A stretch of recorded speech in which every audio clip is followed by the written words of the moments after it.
Anies Baswedan adalah gerakan rakyat dan gerakan rakyat adalah Anies Baswedan. Ya, suatu partai yang lahir di saat kepercayaan masyarakat terhadap partai politik sedang turun. Partai Gerakan Rakyat hadir dengan membawa nilai-nilai perubahan.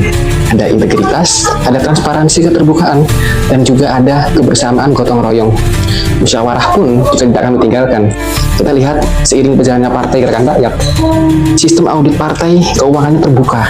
Setiap bulan, teman-teman publik bisa melihat di akun Gerakan Rakyat bagaimana uang keluar masuk partai selalu diupdate. Yang rasa-rasanya kalau kita membahas anggaran partai itu sangat tabu dan mengerikan. Tapi Partai Gerakan Rakyat hadir membawa nilai-nilai itu, transparansi, terbukaan, nilai yang dibawa oleh Partai Gerakan Rakyat. Insya Allah kita akan selalu berkomitmen, terus berintegritas, bahwa apa yang diucapkan sesuai dengan apa yang dilakukan. Dan semoga teman-teman yang bergabung di Partai Gerakan Rakyat terus bisa berjuang ke depan demi Indonesia yang adil dan lebih sejahtera. Terima kasih. Wassalamualaikum warahmatullahi wabarakatuh. Terus Anies Baswedan. Pak Anies mah jelas-jelas merakyat dan udah banyak bukti. Nggak kayak yang ono ngomong merakyat. Nggak taunya merakyat artinya apa? Merampok rakyat. Ya nggak? Bener nggak gak? Ada orang kompeten, ada orang yang berintegritas, tapi yang dipikirinya anak ponakan saudara. Ketika teman-teman bicara tentang menjadi pemimpin yang transformatif, maka ini harus dikendalikan. Nah, ada faktor pengurangnya. Satu nih, ini yang mengurangi nih. Apa SI itu? Nah, bagus. SI itu artinya self interest, kepentingan pribadi. Ada orang kompeten, ada orang yang berintegritas, tapi yang dipikirinya anak ponakan saudara.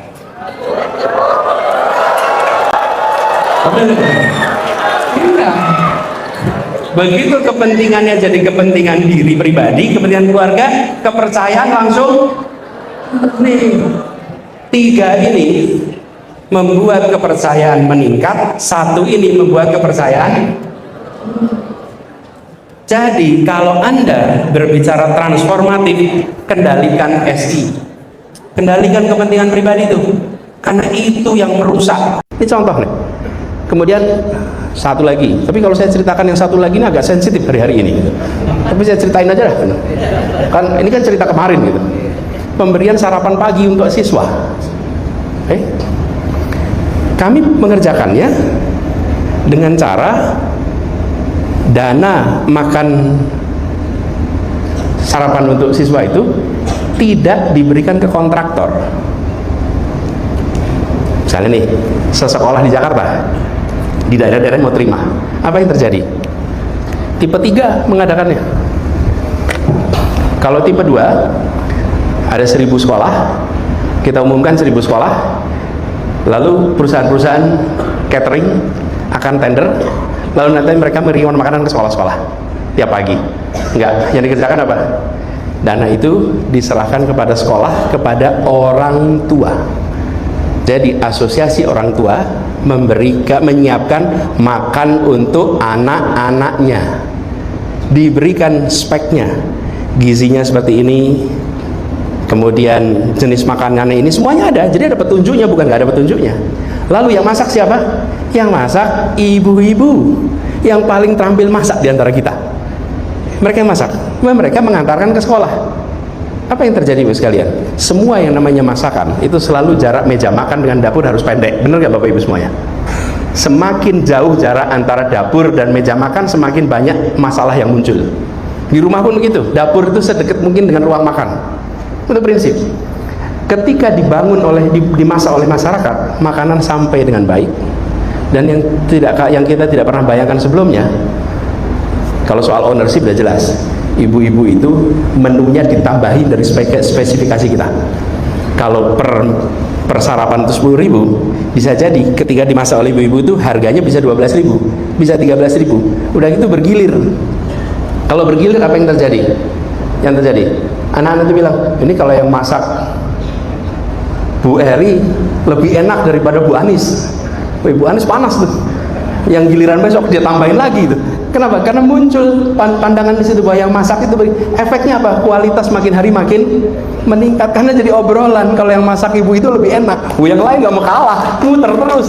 Itu efek yang kita tidak duga sebelumnya. Yang dulu kita duga adalah ownershipnya pada ibu-ibu, dan ibu-ibu ini nggak akan ngembat lah uang sarapan buat anaknya, nggak akan diembat sama ibu-ibu itu. Kalau dikasih ke vendor belum tentu.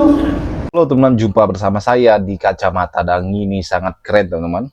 Bagaimana kita melihat ya gebrakan demi gebrakan yang dilakukan oleh Partai Anies Baswedan saat ini dalam tahap verifikasi Kemenkumham ya, terkait dengan sertifikat ataupun SK dari kementerian teman-teman ya.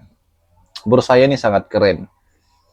Bagaimana gerakan rakyat sangat cepat ya bergeraknya, sangat cepat memenuhi syarat teman-teman, dan membuat kepengurusan se-Indonesia. Saya ingat ya, gerakan rakyat mendeklarasikan partai gerakan rakyat menjadi partai teman, dari ormas ke partai itu bulan Januari ya. Dan saat ini usianya sebagai partai politik itu ya sekitar 6 atau 7 bulan teman-teman. Namun ini sangat luar biasa pergerakannya ya. Satu-satunya partai yang sangat cepat ya menurut saya gerakan rakyat teman-teman bergeraknya. Dan ini tidak lepas dari nama besar Anies Baswedan yang kita kenal ya sampai saat ini. Tidak lepas daripada gebrakan-gebrakan yang dilakukan oleh Anies ya. Kita lihatlah bagaimana partai ini terus berjalan ya. Apalagi Anies Baswedan sebagai tokoh yang mempunyai dampak yang besar ya. Ini sangat luar biasa teman.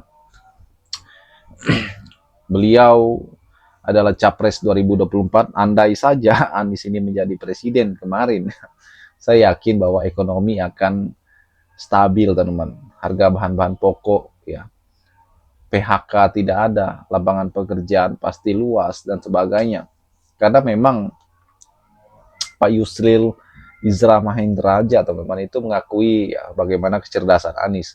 Ia yakin Anies mempunyai gagasan, mempunyai planning ke depan untuk Indonesia.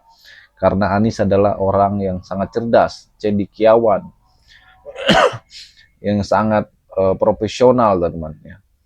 Itulah yang diungkapkan oleh Yusril Izzra Mahendra beberapa waktu yang lalu. Dan itu juga kita lihat bagaimana Anies Baswedan menjadi pembicara di mana-mana, bahkan Arab Saudi aja teman-teman itu mengakui Anies, sehingga beliau menjadi penasehat di kota Riyadh. Ini tidak terlepas daripada kerja nyata beliau waktu di Jakarta ya. Dan saya yakin modal-modal seperti ini bisa membawa Anies Baswedan menjadi presiden di kemudian hari. Bagaimana menurut kalian? Kita diskusi di kolom komentar ya. Sampai jumpa lagi. Salam.